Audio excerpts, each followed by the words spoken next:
অবশেষে এয়ারপোর্টে পৌঁছাইছি, এয়ারপোর্ট স্টেশনে, ট্রেন স্টেশনে। 11:43 ট্রেন। ট্রেন মনে হয় একটু লেট আছে।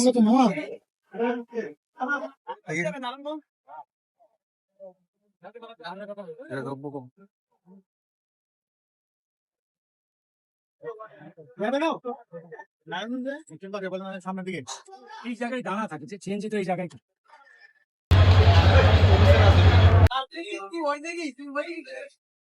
জ্যাম দেখলে তুই অবাক হয়ে যাবে।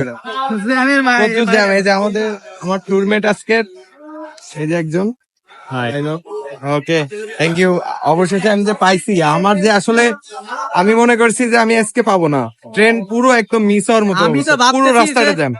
আমি ভাবতেছি যে তুই যে গতদিন ট্রেন মিস করছিস, আমার লাকটা এরকমই, আমি শুধু মিস করি। কোনো না কোনো ভাবে যদি মিস হয়ে যাইতো তাহলে আমার আর কিছু করার থাকতো না।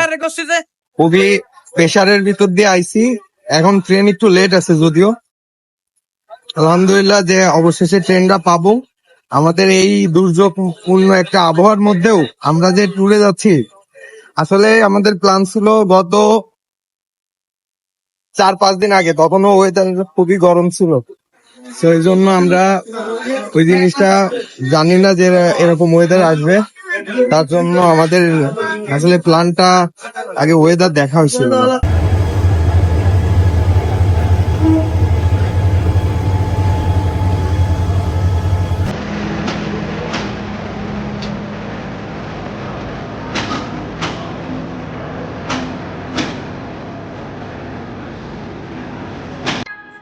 অবশ্যই আমাদের ট্রেন চলে আসছে, এখন ট্রেনে উঠবে।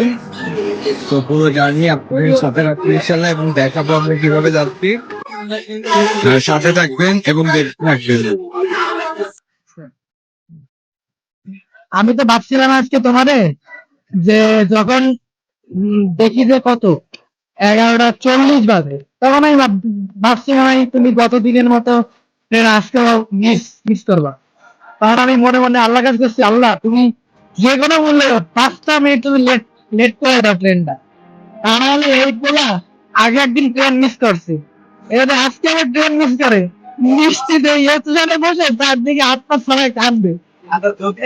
যদি মিস করতাম তাহলে কি হতো, আমাদের তো একটা মেম্বার অলরেডি মিস করে দেবে। তাহলে কি তোমার আগে আমরা চলে যেতাম, কিন্তু তো কোনো উপায় নেই। ঠিক আছে, আমরা একটু আমাদের অন্য আরেকজন মেম্বারের সাথে একটু কথা বলবো। আমরাও খুব ভয় পাচ্ছিলাম, আসলে আমরাও বেশ ভয় পাচ্ছিলাম যে আজকেও ওকে গতদিনের মতো মিস করি কিনা, কারণ ও গত কয়েকদিন আগেও একটা ট্রেন মিস করেছে। আসলে আল্লাহর কাছে আসলে আমরা খুবই থ্যাঙ্কফুল যে আসলে ওকে আমরা আমাদের সফরের সাথে নিয়ে যেতে পারছি একসাথে। যাক, সব মিলিয়ে মোটামুটি একটা মিশ্র অভিজ্ঞতা হলো। আমি একটা ভয়ের মধ্যে ছিলাম, বাট এখন আমরা খুবই রিল্যাক্সে আছি।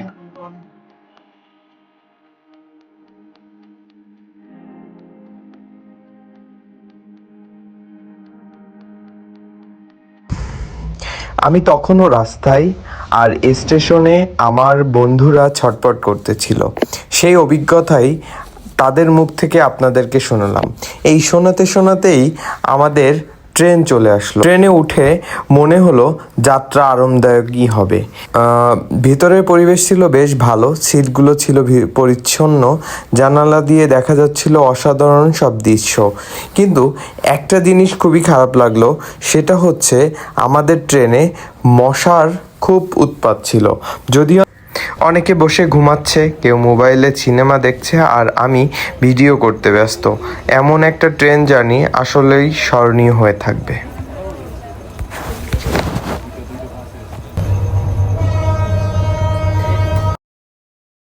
অনেকে বলে ট্রেনের টয়লেট মানেই বাজে অবস্থা, কিন্তু এবার আমার অভিজ্ঞতা ছিল একদম উল্টো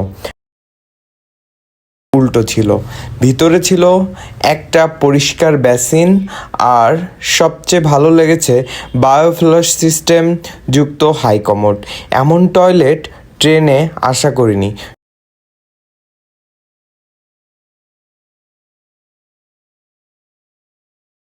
বাংলাদেশ রেলের এই উন্নয়ন দেখে সত্যিই ভালো লাগলো। যদি সব ট্রেনে এমন হতো তাহলে যাত্রা আরও আরামদায়ক হতো। বৃষ্টি ভেজা সকালের আলোয় অবশেষে পৌঁছে গেলাম চট্টগ্রাম রেল স্টেশনে। প্ল্যাটফর্মে পা দিতেই চোখে পড়ল ছাতা হাতে যাত্রীদের ভিড়। ট্রেনের ধোঁয়া আর ভিজে প্ল্যাটফর্ম, একদম সিনেমার মতো এক মুহূর্ত। চট্টগ্রাম স্টেশন, যার যাত্রা শুরু হয়েছিল 1896 সালে ব্রিটিশ আমলে, আজও তা দাঁড়িয়ে আছে গর্ব নিয়ে। দেশের পূর্ব অঞ্চলের সবচেয়ে ব্যস্ত এই স্টেশনটি আধুনিকতার ছোঁয়ায় বদলে গেলেও পুরনো ইটের দেয়ালে আজও ইতিহাসের গন্ধ। আর সেই ইতিহাসের অংশ হয়ে আমি এলাম চট্টগ্রামে, বৃষ্টি ভিজে নতুন এক ভ্রমণের শুরু।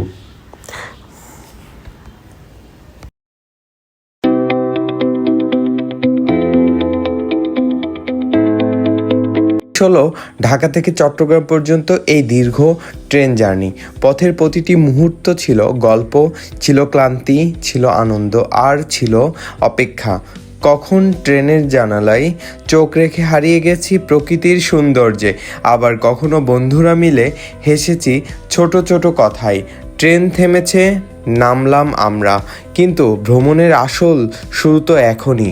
সামনে আছে পাহাড়, ঝর্ণা, সমুদ্র আর অজানা অনেক অভিজ্ঞতা। তো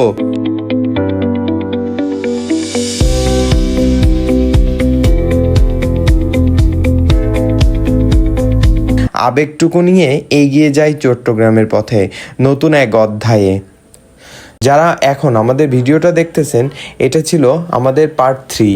সো আমাদের চট্টগ্রাম ভ্রমণের পার্ট 4 আসবে এরপরেই। সুতরাং আমাদের পার্ট 4 এর অভিজ্ঞতা জানতে আমাদের চ্যানেলে সাবস্ক্রাইব করে আমাদের পাশে থাকুন, এবং যারা ফেসবুক থেকে দেখছেন আমাদের ফেসবুক পেজকে ফলো করবেন। যদি ভিডিওটা ভালো লাগে, লাইক, কমেন্ট এবং শেয়ার করতে ভুলবেন না। ধন্যবাদ সবাইকে, আশা করি সবাইকে পাশে পাবো। আর যারা এতক্ষণ যাবৎ ধৈর্য নিয়ে আমাদের ভিডিওটা দেখেছেন, সবাইকে অসংখ্য অসংখ্য ধন্যবাদ জানাই। ভালো থাকবেন, সুস্থ থাকবেন। ধন্যবাদ সবাইকে। আসসালামু আলাইকুম।